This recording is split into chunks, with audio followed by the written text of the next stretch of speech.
Recent news really proves that the Steam Deck made the right trade-offs and achieved the perfect balance. Everyone knows the many ways in which the Steam Deck seems like it could be better. It could have no bezels and a more colorful screen and a 1080p screen, and it's not terribly pretty. And so when new devices come along that do have those things, they're held up sometimes as Steam Deck killers, because if you look at the spec sheet in a vacuum or you look at the benchmarks in a vacuum, well, the results can be overwhelming. But not that long ago, I did an in-depth ranking between the Steam Deck and two recent handhelds, the ROG Ally and the Aya Neo 2S. And if you took those rankings at face value, then the ROG Ally won. But in that video, I issued a warning. What is going to be important to you may not be what everyone is covering and what is important to other reviewers. When I looked at what was important to me, I decided that manufacturer support and community support and ease of use were all more important to me than the quality of the display and eGPU compatibility.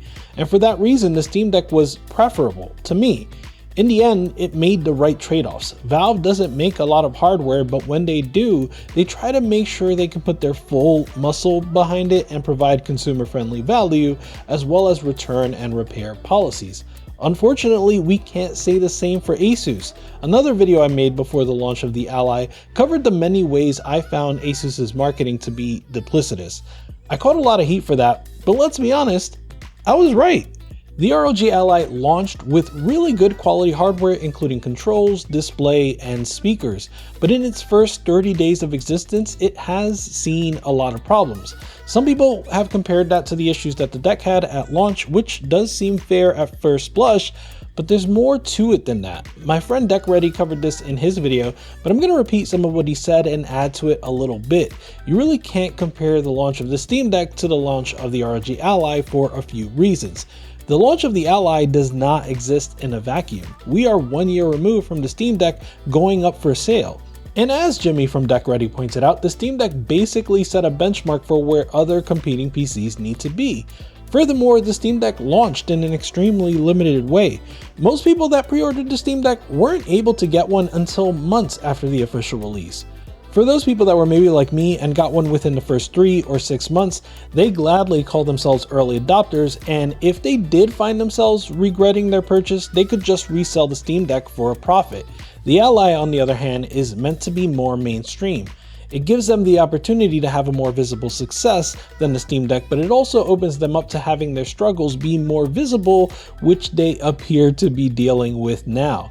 Finally, many people seem to ignore how fast Valve was fixing things. There were several instances of Valve fixing problems within hours, even overnight on the weekend. In the case of the Ally, it takes over a week to even acknowledge that the problem exists, and the fix ends up being a band-aid at best. That brings us to their latest folly.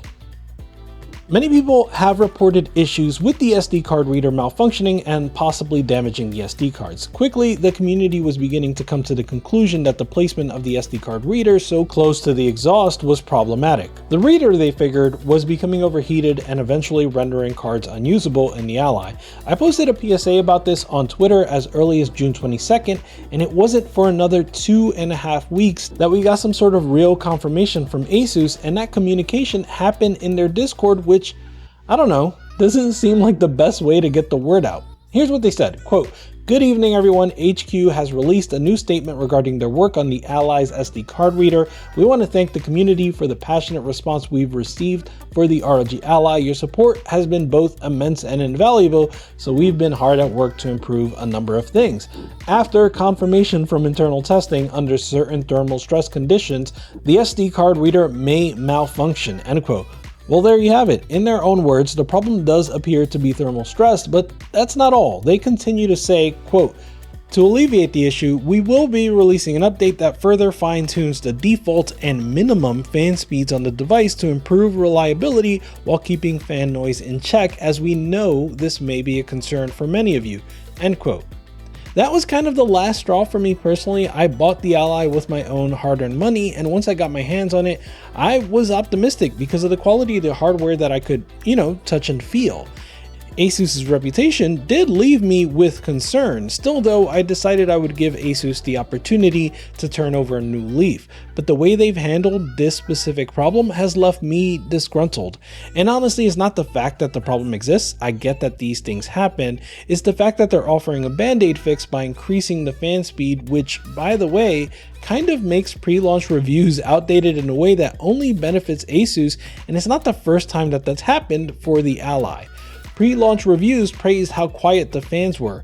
That was one of the bigger sticking points. Additionally, pre-launch reviews praised the performance before Asus released a BIOS update that introduced the performance regression and subsequently tried to convince us that no such regression exists. So as of now, the two biggest selling points of the Ally have been completely undermined.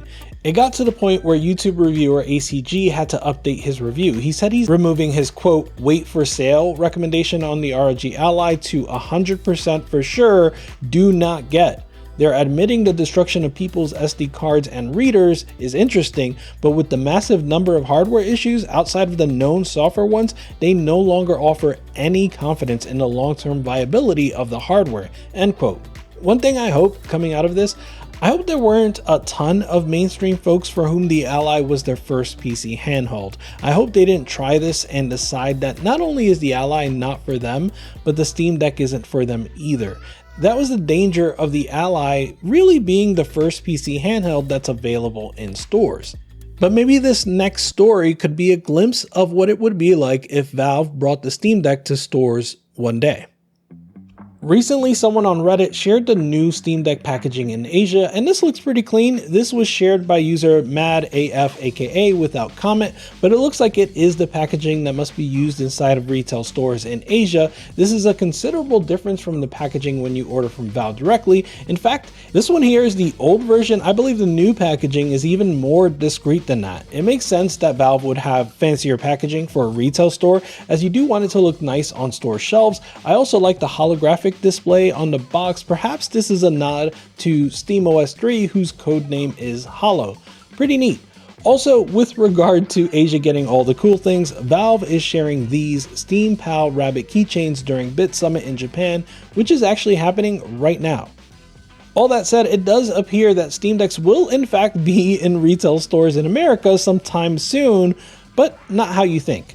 Gamestop is now advertising that they will have refurbished Steam Decks in select stores. This was shared on the Steam Deck Reddit by Big Boy Yoder, and it shows that the prices for these refurbished devices are $320, $430, and $519 for the three Steam Deck models respectively. The comments in that thread are wary of the quality of GameStop refurbished decks, so that is something to keep in mind if you're thinking about picking one of these up.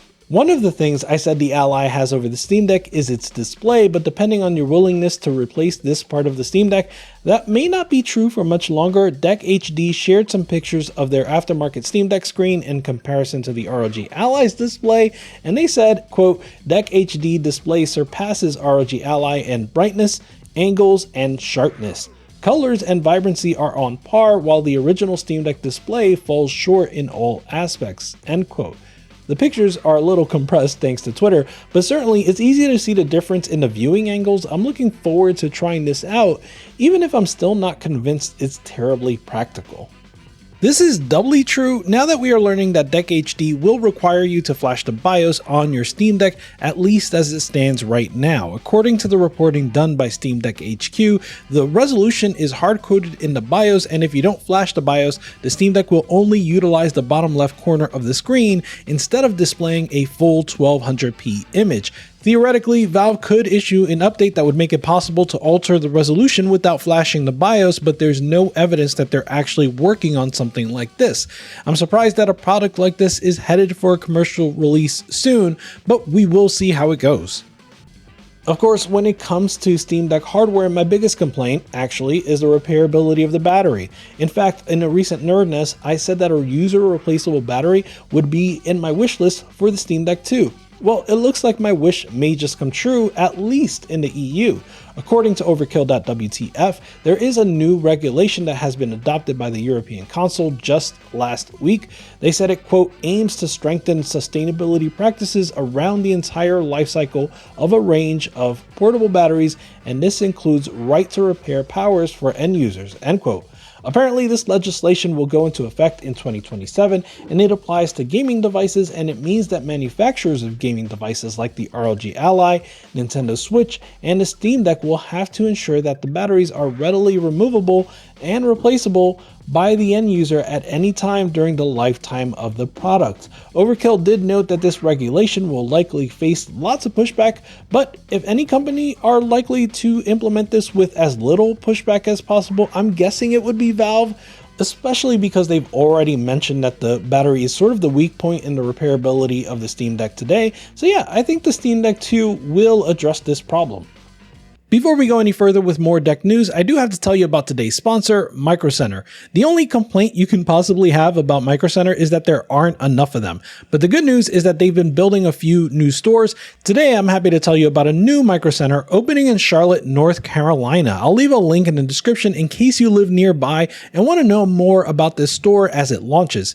If you don't know, Micro Center is a dream store for tech nerds with a selection of over 30,000 items, friendly in-store experts that can help you build your own PC, and same-day pickup if you order online. Of course, if you are new, you should be taking advantage of their new customer deal. They're offering $25 off all the processors in the store.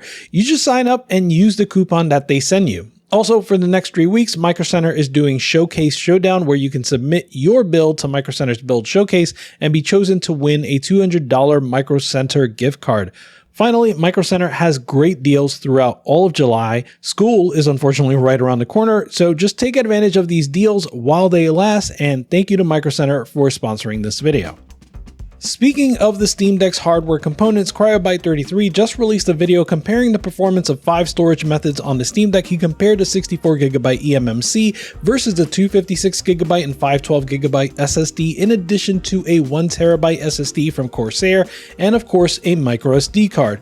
This is actually the first comprehensive test I've seen across these different storage devices, and it's really good to see the results of these tests. I think the big takeaways are that the SSD is really a significant upgrade from the 64GB eMMC. The lowest model Steam Deck performed worse in load times, but it also affected performance to some degree in Returnal, where the 1% lows were considerably lower on the eMMC and microSD card when compared to the SSD drive.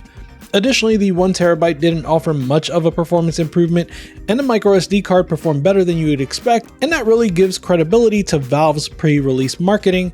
These were very comprehensive tests all in all, and I highly recommend watching this video, so I will leave a link in the description. One more video I'd like to highlight is this video from Moon Channel that goes into very deep detail about that time Valve contacted Nintendo about the Dolphin emulator coming to Steam and then removed it from Steam based on Nintendo's response. He does a great job of breaking down that a lot of the law around emulation is not really settled, as it were. There are still some gray areas, and the precedents that define emulation law as we know it is vague enough and from so long ago that it could reasonably be challenged to some degree. From Valve's perspective, he explained their reasoning for contacting Nintendo in the first place, saying that essentially Nintendo is worth more to Valve than Dolphin is. Interestingly, the response from Nintendo did call out the Steam Deck by name and even cited that Microsoft had recently taken down emulators from their console stores, showing what is essentially an industry-wide solidarity against emulation. He concludes that Nintendo doesn't necessarily want to go to court and are willing to deal with the status quo, but that they are imminently prepared to go to court should Dolphin or other emulators try to break further into the mainstream, which is pretty much what would have happened if Dolphin was so readily available on Steam and the Steam Deck. Alright, I've started to do this weekly, so I think it's time to make this an official block for this show. And yes, it has once again been 0 weeks since the last PC handheld announcement. The latest announcement comes from a new player called TJD. TJD, as far as I can tell, is a manufacturer from China that has up till now worked on laptops and tablets. Depending on where you look, they are either calling this the TJD 10 or the Meteorish. The pictures they've shown so far look like renders, so I wouldn't be terribly surprised if the design changes, but it does look fascinating. Russ from Retro Game Core shared this and offered some optimism about the unorthodox design, saying, quote, "I'm kind of interested in this one if they can pull it off. It looks weird, but the higher up the screen is, the more comfortable the playing experience will be," end quote, which, as he points out, is the opposite with the PlayStation's Project Q.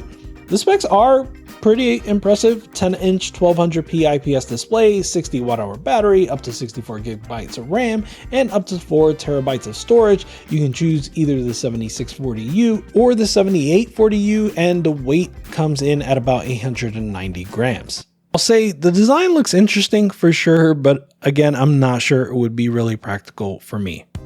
We got specs for Ratchet & Clank last week, and roughly speaking, it looks like it will be playable on the deck. The minimum specs specify an average performance of 720p at 30 FPS with the graphical preset set to very low. For that, you're going to need a GTX 960 or Radeon RX 470 with 8GB of RAM and 75GB of space. All of that seems to predict that we'll be able to get around 30 FPS for Ratchet on very low or maybe even low to medium with FSR 2 on the Steam Deck. You may recall that the Steam page for this game highlighted that this game would be scalable. They said that they had tailored, quote, a variety of graphics quality options to a range of devices from high-end PCs to portable PC gaming devices, end quote. So perhaps then it's no surprise that this looks like it will in fact play well on deck. Still though, awesome nonetheless. Unfortunately, the same cannot be said for ExoPrimal, which is apparently a beast to run according to Steam Deck HQ. Here, Noah said, quote, even with FSR 2, getting 40 during Dino Survival will be near impossible. On the lowest settings and FSR 2 on quality, the game struggled to maintain 40 while running through the match. With variable rate shading turned on, more spots were able to hit it, but it wasn't able to maintain throughout the match. 30 FPS, however, gave us more legroom, and I was able to play a match with it on low settings and FSR 2 on quality, end quote. He did also say there was a better option that made use of the Steam Deck refresh rate unlocker, which allows you to overclock the refresh rate of the Steam Deck. With that, he was able to set a 35 FPS limit, and that played better than running it at 30 FPS. This is where the extra power of the Ally does come in handy, because Noah also tested there, and he was able to get a really solid 45 FPS using the 120Hz mode and FSR 2 with the TDP set to 25 watts via the turbo mode. We also got more news about the DLC for Shredder's Revenge called Dimension Shellshock. We already knew this DLC would include Usagi, but Dotemu just announced a new survival mode and it looks amazing. It reminds me of the Streets of Rage 4 survival mode, which also came via DLC. This one introduces collectible crystals that allow players to jump between dimensions, and each of those dimensions have their own unique look and feel. Also, and here's where it reminds me of the Streets of Rage survival mode, it includes a roguelike component that unlocks new abilities and hit points after death, and like they said, that should give players a fresh and challenging experience every time they play. I'm absolutely looking forward to this DLC since this was already one of my favorite Steam Deck games.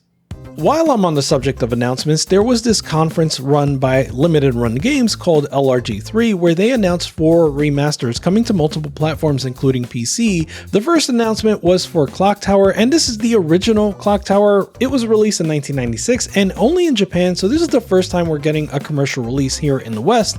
The second was Jurassic Park Classic Games Collection, which includes the NES, SNES, and Game Boy versions of Jurassic Park and Jurassic Park 2. The third announcement was for Tumba, which I'm actually really excited about. And the last one was Gex Trilogy, which includes the 3 Gex games that appeared on the PS1. I have extremely fond memories of the first and second Gex, but I didn't ever play the third, I don't think. This should be a fun pickup when it's eventually released. Bonus, these remasters are happening on an engine that was developed by YouTube personality Modern Vintage Gamer, and double bonus points, this engine sounds similar to the Kex engine which Night Dive Studio uses for their remasters, and triple bonus points, MVG happened to work on the Quake remaster with Night Dive Studios, so he probably knows quite a bit about the Kex engine. So, cool stuff. One big game update for the Steam Deck is for Warhammer 40k Boltgun. I saw this over at Steam Deck HQ, and the thing is, Boltgun did play pretty well already, but the cutscenes were not working, which can be very annoying. Well, it appears the cutscenes are now playable on Steam Deck, and that makes the game itself completely playable as well. Generally speaking, this is a big update, and that includes new cheats and some quality of life fixes. This might be a good fit for you if you are into retro style shooters. And if you've watched my channel long enough, you know how much I advocate for indies, and that's why it is pretty amazing to see that Dave the Diver has already sold 1 million copies. This game kind of came out of nowhere. I'll be honest, I didn't have it on my radar until I saw it on the front page during the Steam sale, but I did pick it up before the sale ended, so I am one of the 1 million people with a copy. The developers had a kind note thanking the entire community for their support, and not just by purchasing the game, but also by providing invaluable feedback, which they worked hard to incorporate quickly. That is pretty awesome, really heartwarming. Another awesome game that just came out and is a good fit for the Steam Deck is Gravity Circuit. It's an action platformer that's clearly inspired by Mega Man but totally focused on melee combat, and it has really fluid movement abilities too. This is one I've had my eye on for a while. I'm glad it's out and happy to report that it rocks.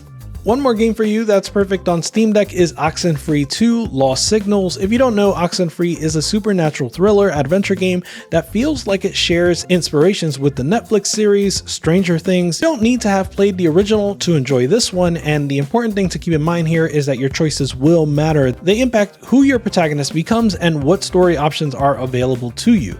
The developers have proven their worth at telling a compelling story, and I'm looking forward to digging into this one.